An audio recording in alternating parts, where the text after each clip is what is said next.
So one of the things we wanted to talk about too today was small markets and larger markets, and how the NBA uses the smaller markets as a stepping stone or a way to grow some of the younger talent, and then move them out of the smaller cities into the coast or into warmer weather or into whoever's getting the most ratings at the time. I don't think that's by design, though. I don't think the NBA is doing that, really. It's the fans, right?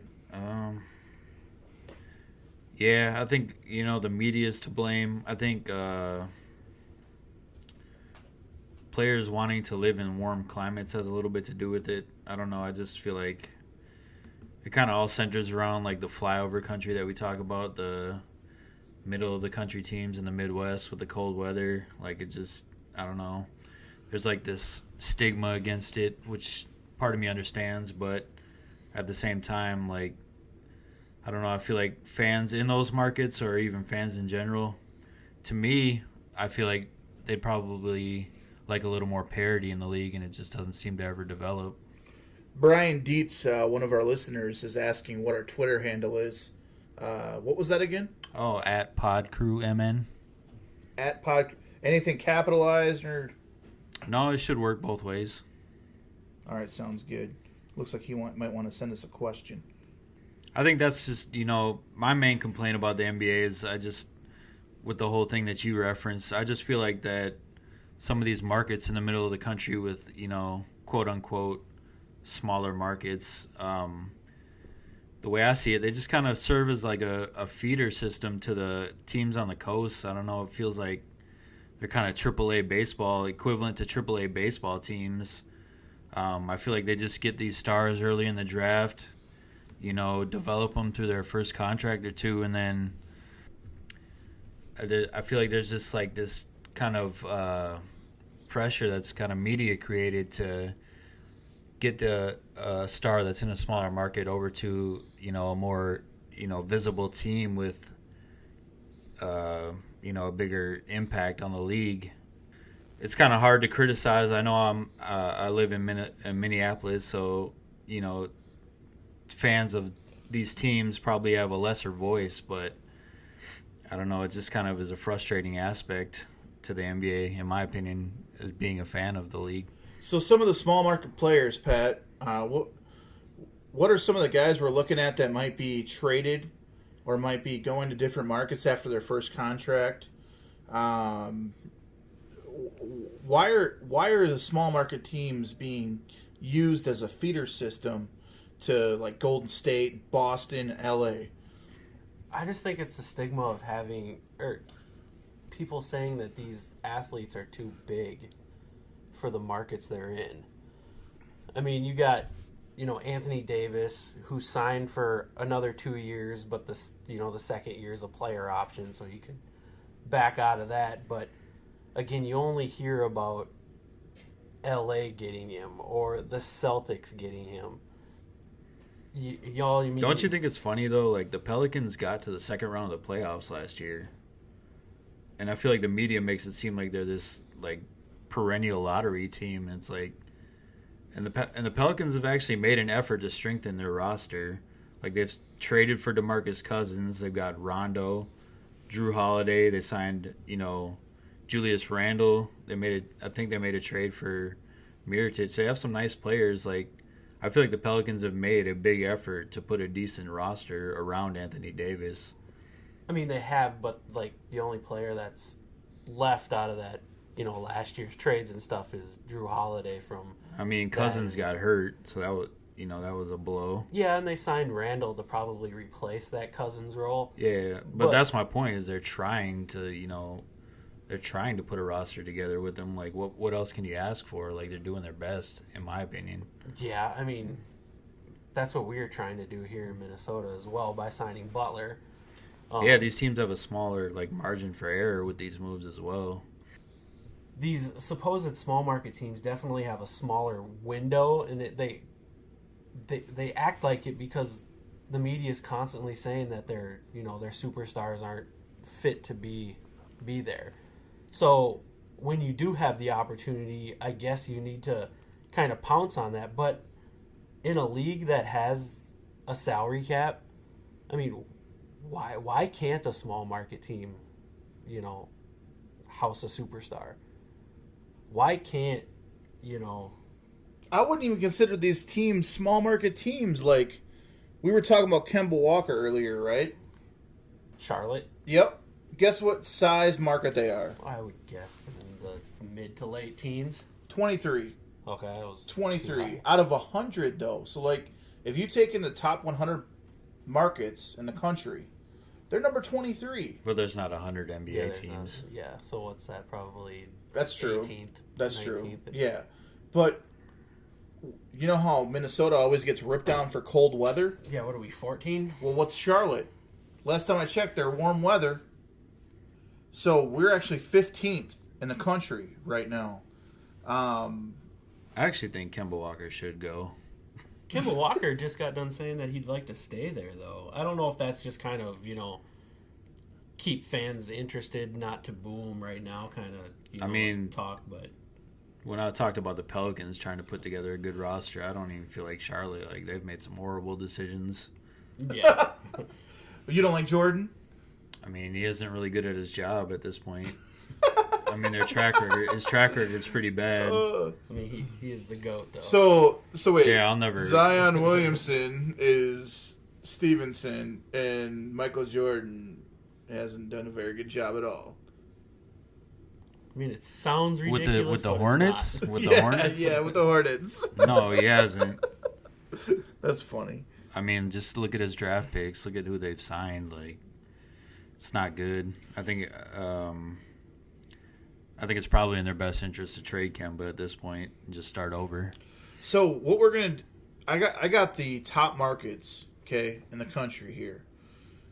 I'm gonna start with number 1, and I'm gonna go through, let's say 30 of them, okay. Sounds riveting.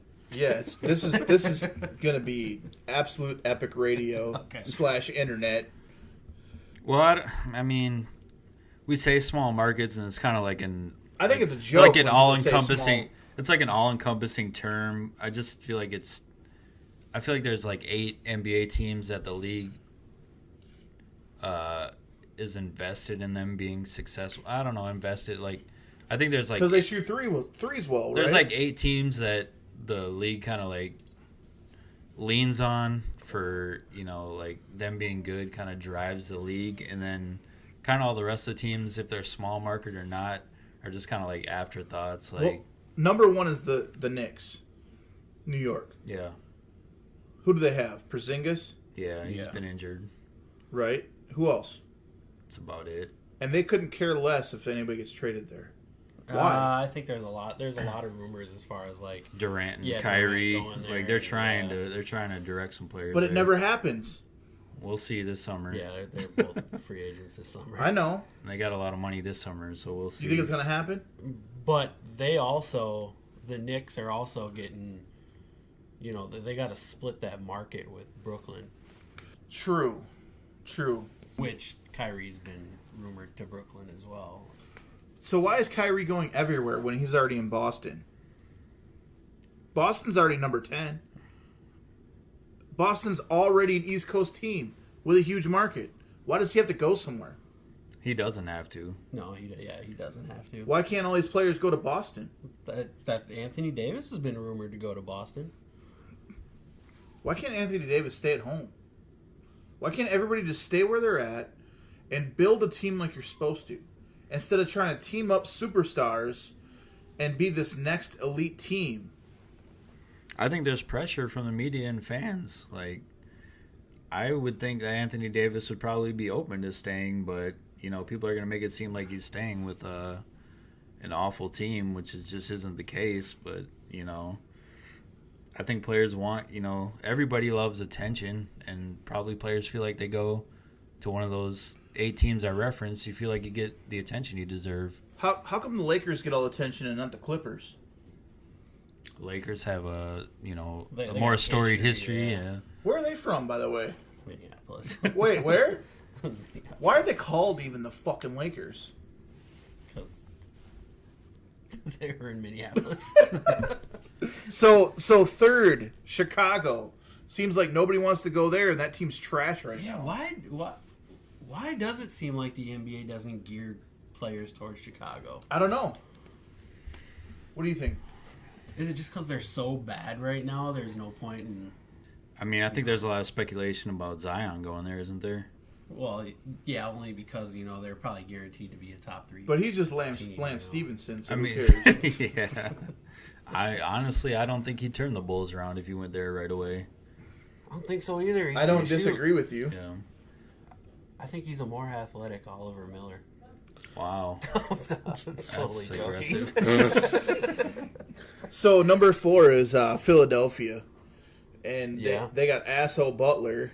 Well, they've been rumored to, be suitors for Butler since the off season, and they're kind of always been rumored to, get that third Kawhi. superstar. They were Yeah, talking about Kawhi before he got traded Yeah. to Toronto, going there. Yeah, I mean, that's the thing we bring up is all these rumors that we hear, and it's always, But isn't it rumors by these markets just making shit up to take our players, to take Midwest, freaking small market players? I swear it's just the media and fans making this stuff up as they go along. Yeah, I agree, and then it takes on a life of its own, and then it becomes a real thing. Like, And then I feel like it, even seeps into the player's brain. Like Anthony Davis has got to be hearing Lakers Celtics every day. Like there comes a point where you can't ignore that. Like it starts to feel like a good idea, if you hear it every day. Washington is the 7th biggest market, but Boston's the 10th. Phoenix is the 11th. Seattle's the 12th. Tampa's the 13th. Detroit's the 14th. You know what I mean? All these players, all these teams I'm bringing up, basically after Philadelphia, nobody on this list is even in the discussion until Houston. I'm going down the list, man. Yeah, Houston. Houston's in there. They're 7th. San Antonio's 31. San Antonio was a fucking dynasty. Is it really a small market, big market thing? Or is I think it's markets that maybe the league, I don't know. I don't want to say care about, but I don't know. I think a lot of the media is kind of centered around that Philadelphia, New York area, Los Boston, Angeles. and then you got the West Coast, which obviously has its own benefits. But look at the Nuggets record right now. What is it? It's really good. Yeah. Are they a playoff team? Are they Yeah. first in the West? And Do you hear anything about them? I haven't heard shit on ESPN Right. about them. Not one thing. But they're 17th. They're actually higher than us. We're Minneapolis market's bigger than Denver. 15th. And if you factor in that we're a tri-state area, not only do we have 5 million people in our own state, but we take up Iowa, North Dakota, South Dakota, and some of Wisconsin. Nobody gives a flying fuck about flyover country. And we're one of the... I mean, if we could be top 10 if you factor in all those states. The best year in the history of the Minnesota Timberwolves is what? 04. 304. Right. And they got to the Western Conference Finals against the Lakers, right? Yep. Derek Martin was our starting point guard. The thing I remember most about that run and when they got to the Western Conference Finals was if the Wolves advanced to the finals, they were playing the Detroit Pistons. And I just thought to myself, like, man, the NBA would absolutely hate having the finals be 2 upper Midwest teams. They would have shit the bed like, oh my God, like, we have 2 teams from the upper Midwest playing in the finals. It would have been, I think they would have, ripped their hair out, worrying about nobody watching that finals, even though both teams were outstanding. To be fair, I think that finals or that conference championship was a little different. And the reason why is because Kobe was coming in from rape allegations. Do you remember? He was coming in like late to these games, showing up after warm-ups, trying to get there. Wasn't that later? It was during the playoffs.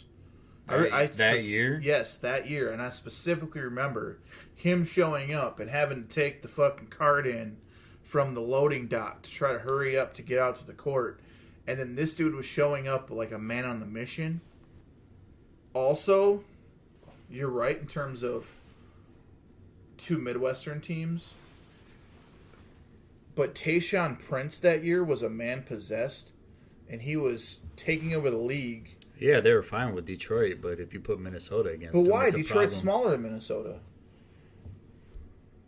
You know what I mean? Yeah, I mean they have a more storied history. Maybe I it's mean, our fans. Maybe it's their fault. There's only one game where I really remember in 2004 in the Western Conference Finals that the officials was treating us. Do you remember the local media too was like, "Oh no, you guys are just over exaggerating. You're just local fans." The officials were fine. I think we just got beat by Kobe. Well, another thing that factored in too was Sam Cassell's back went out. Yeah. In this, was it the semifinals, the conference semifinals? Was that the last game against? No, he was out Sacramento? like the last 3 games. Oh yeah, last game of Sacramento went out. Yeah, we were at and that we won, game. and we were at that game. Yeah, That was the best sporting that event was I've pretty ever fun, been at. dude. We were top row. So what? Dude, it looked We like got ants. into the building. It looked like and we ants sat were there, playing basketball. dude. It was the shit. Kevin Garnett got on top of that table and started pumping his fist, and we're like, it was the greatest sports moment ever for us, right? But Sam Cassell went out. That was our guard. Hoiberg and Hassel stopped hitting shots. Garnett had to run point guard. Dude, it was that time. We got kind of screwed, man. It was just a bad look of an injury. We ran into Kobe, who was facing rape allegations and showing up late, and that was the whole focus of ESPN. And it was a weird. It felt like from the jump we were never going to get a shot to get in that into the champion or the NBA finals, didn't it? I mean, I think if Cassell was healthy, they probably had a better team. So I mean, that was the Cassell with the big balls after he fucking. that came was the back most against disappointing Sacramone. aspect. But like Sacramone. Sacramone's a great word. that was disappointing that Cassell got hurt. I thought they had a team that was worthy of being in the NBA Finals, but I don't know. I mean, right or wrong, I just feel like at that time I felt like the NBA would have been in a panic if it would have been those two teams. Maybe it's just my own They were already Minneapolis and you're right. insecurities, but that's just how I felt, and I don't. You're completely right. Do you remember the first game that LA lost? Sports Center was like, well, they're going to come back. Kobe's facing all these rape allegations, blah, blah, blah, court, everything. Then they lost game 2. And now Sports Center's panicking. And then they lost game 3. These motherfuckers got swept, and nobody knew what to do about it. You know what I mean? Like, nobody knew how to cover the Pistons at that time. Yeah. And their defense won them the championship. And Kobe couldn't overcome their defense. 1, because he didn't have a big man. And 2, he was facing all that outside noise. So he used it as motivation against us to get him in there to sell tickets. And then once he got to the playoffs, it was over. Or into the finals, it was over. Did you just say Kobe didn't have a big man? Shaq played for the Lakers. No, he didn't. Wasn't that the year they had Shaq, Karl Malone, and Gary I Payton? think so. Yeah. Look it up. That was the most preposterous thing I've ever heard. Are you sure about the rape trial going on? Yeah, look it up. I was looking it up because it didn't sound right. Was Said it right? that it got dismissed in September of 2004. Jason's got a better memory than I do then. Except for the whole Shaq thing. He forgot about Shaq playing for the Lakers, so I guess we're even. He didn't have a big man. You think he's gonna leave that in? Yeah, they had Karl Malone, Shaq, Gary Payton.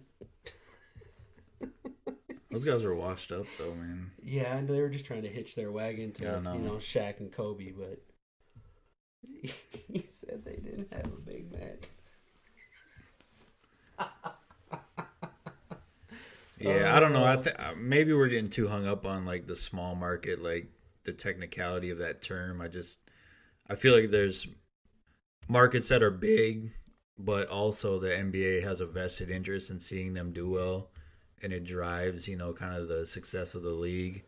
And I just feel like a lot of the teams that don't really have any say in the success of the league are kind of in the Midwest, the flyover country aspect of the NBA teams. I mean, don't all sports, leagues kind of, they want the big markets in. I mean, you hear every year about how the World Series is going to suffer if, the Yankees or the Red Sox aren't in the World Series. Yeah.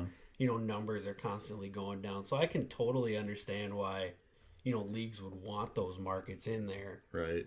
But it's kind of disheartening for a fan to, constantly hear about your one or two really good players you got on your team that are going to leave in a couple years, because they need to be somewhere else. It's just it's not good to be a fan of those supposed small.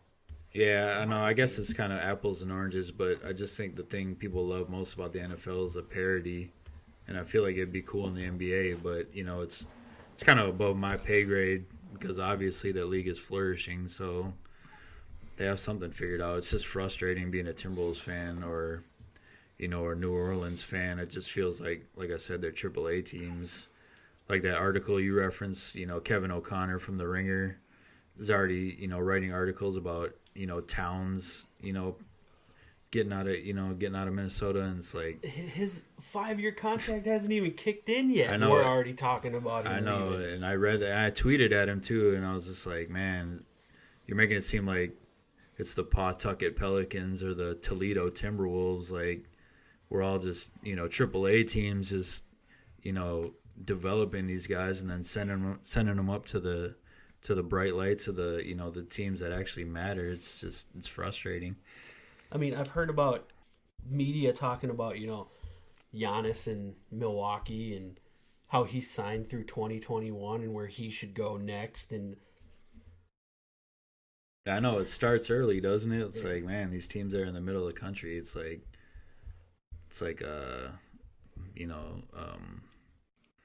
what I want to say, buzzard, like vultures. They just start flying over these markets, just ready to pick the bones clean of any star player we have. Is that Adam Silver's fault? No, I think it precedes him. I feel like Stern. Yeah, maybe. I mean, he even said that it's bad for the league when these guys are making these super teams. Like Durant going to Golden State was bad for the league. Silver came out and said it would help if they didn't have both S names. But Silver came out and said, hey, this is not good for the league. And now with Boogie's return, last night basically, they look like an unstoppable machine that's just going to win everything. I just wonder if Adam Silver said that just to kind of shut the fans up. Yeah, that are just crying to about it. Keep these smaller market fans just still engaged and interested. So, do you guys have any final thoughts on, kind of the stigma that not only do we have here in terms of a small market team, but how our ownership feeds into this small market stigma? They like to piggyback on the fact that we are a small market, and they want to sell us a bill of goods, and they want to make profit on the fact that we just supposed to take it because we're a small market. And for example, Rose is coming up for a contract. Are we going to pay him? I mean, hopefully we're not going to have to, because he'll sign for a minimum again because he's got that guaranteed contract with Adidas. But I don't think he's going to do it again, especially with Tibbs not here. Yeah, probably not. I don't see. Yeah, I don't see that happening. I don't know. It seems like he's got his head straight here in Minnesota anyway. I mean, I look at it and like it's our podcast, so it's like our opinions, and we can get our frustrations out.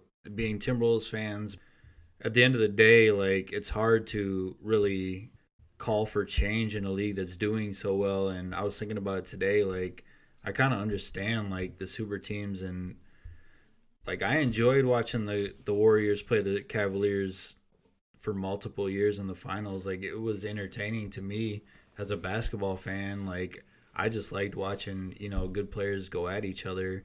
So, I mean, it's hard for me to, like, call for change, but at the same time, like, I think there's a bunch of frustrated fans of teams that don't feel like they have any kind of, like, real stake in the league, It's kind of we feel like we're just kind of going through the motions every year. It just kind of sucks. Will you enjoy Golden State versus Lakers?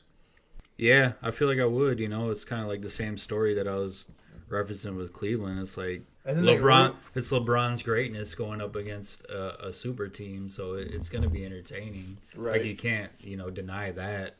You can't deny it, but I wouldn't like it. The little bit of the You'd watch it though, wouldn't you? No. Really? I don't know. I might watch a little You'd bit watch of it. I don't know if I would. Don't bullshit. No, You'd watch it. I'm not bullshitting nothing. I'm being honest with you. This game that we watched today between Houston and the Lakers, that was probably one of the most basketball games I've watched this year that has not been Timberwolves. I did make you turn it on too. So. Yeah, you did. So otherwise, I wouldn't even have had it on. We would have been watching the Wild, who I don't even care about. Yeah. You don't care about the Wild? I mean, I care. I want them to win, but I don't. Did you hear that, Minnesota Wild? I don't know anything. Our about podcast hockey. does not care about you. I grew up in North Minneapolis. I don't care about hockey. I used to go up to Falwell when they had the rinks there, and I would play boot hockey with whoever was up there. Yeah, it's key though. Boot hockey. We never had. Yeah, we didn't skate, dude. We didn't have any skates. I did. A couple times. TJ. And then my new shoes got stolen out of the warm house, so I quit. Fucking cool. TJ had figure skating skates. I remember them white ones. Yeah, I did. Yeah. Did you for real? No. I'm just messing with. I actually had some skates. I couldn't skate though. My feet.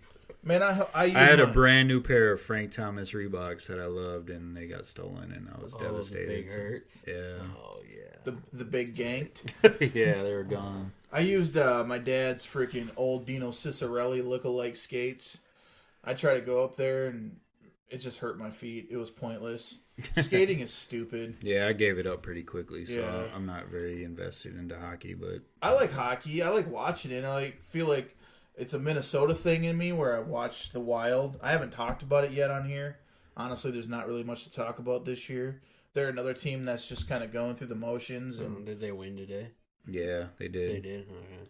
Congratulations. yeah, congratulations. I got kind of, I think maybe it was last year. I think it was last year when the Wild were playing pretty well. Like, I actually got into it, but just their flameouts in the playoffs, like, it just doesn't feel like they're at a plateau that they're never going to get over that hump. So I kind of lost interest in it. Bruce Boudreau kind of reminds me of Mike Zimmer, where he has that old school attitude. He connects with his players. He's very straightforward, but he doesn't handle momentum very well. And then in game, the pressure that he puts on people, it's like they melt down. Yeah, I agree. Like, obviously, I'm the most casual fan, but even I could sense that. I feel like that's a good point. I don't know why I just brought up the Wild. I'm just going on a tangent here. Did I bring them up? Yeah. Did you? Yeah, sorry. I said something about sorry. Apologize for that. Do you have any closing points on the Timberwolves and the NBA and small market and all that? No, I mean, I still have a feeling it's going to be Golden State and somebody. And I don't want to watch Golden State in the finals. They're going to win it all, dude. They're a machine. I can't get myself to watch that. You know, Did you watch them last night? No, I didn't. It wasn't even fair. I didn't watch it. Boogie fucking going down the lane, dunking on people. I heard he fouled out in his first game. Man, he fouled out so quick, but he played so physical, and the whole team fed off of it. It is on a different level right now. They're going to murder everybody. It's over. Matter of fact, here, I would like to congratulate the 2019 NBA championship Golden State Warriors on their victory versus who the fuck cares. I'm more excited. That's how good it is. I'm more excited for pitchers and catchers reporting to spring training than I'm not excited about that at all. I've been watching Barrios. Dude, if you watch some of his videos of like games he's actually pitched, watch the movement on that ball. Yeah. When he's got oh my god, it's so beautiful. Dude, I'm not even a Twins fan. I used to be, and I used to be a baseball fan. But I think I might just go to home games that feature Barrios as the starting pitcher, even though it's an outdoor bar, just so I can watch him pitch. Yeah, he's good. Yeah. Oh, we signed Martin Perez though. Who? I saw your Twitter talk or something talking about, oh yeah, we got Perez. I didn't say that. I think Ben did. Was that who it was? Yeah, it was not me because that's not something to get me excited. I thought that was Chris, wasn't it? That was Chris. Yeah, Chris said. Chris is talking about baseball? Yeah, I think he was did doing it say sarcastically, but no, Chris is now a fan. Chris is a fan of baseball? Yeah, we signed Martin Perez, so now he's a fan. We just got a question that came in from Brian. Will Andrew Wiggins ever grow up and live up to his full potential? And is Michael Beasley the biggest complete waste of God-given talent? And if not, who is? he's up there. I think we covered the Wiggins thing a little bit. How did he phrase that question again? He said, will Andrew Wiggins ever grow up and live up to his full potential, which we've all agreed that his full potential is the best player on the team, but his mental game, his mental aspect, that intangible is holding him back, and it probably will hold him back for the rest of his NBA career. Who are we talking about again? Wiggins? Wiggins right now, yep. We've already touched on that. I mean, I think like Pat said, he's in his 5th year, so I feel like if it was going to happen, it would have happened by now. So I'd probably lean no. So, and he's had multiple coaches now with different styles, so yeah, it doesn't look promising. And is Michael Beasley the biggest complete waste of God-given talent? If not, who is? The first person I thought of after that, OJ Mayo. Okay. It's the first person I thought of. Ryan Leaf, maybe. Right. That yeah. If you want to go into other sports, yeah, definitely Or Ryan just Leaf. basketball. Beasley's up there. Yeah, off the top of my head, I mean, he's definitely in the running for sure. And if you're going off other sports, you think Ryan Leaf? That's a tough question. Off the top of your head, I'd have to sit down and think about it. But, I mean, he makes a good point. Beasley's definitely up there. Ryan Leaf, off the top of my head, is one of them. I just think Beasley's not all there upstairs.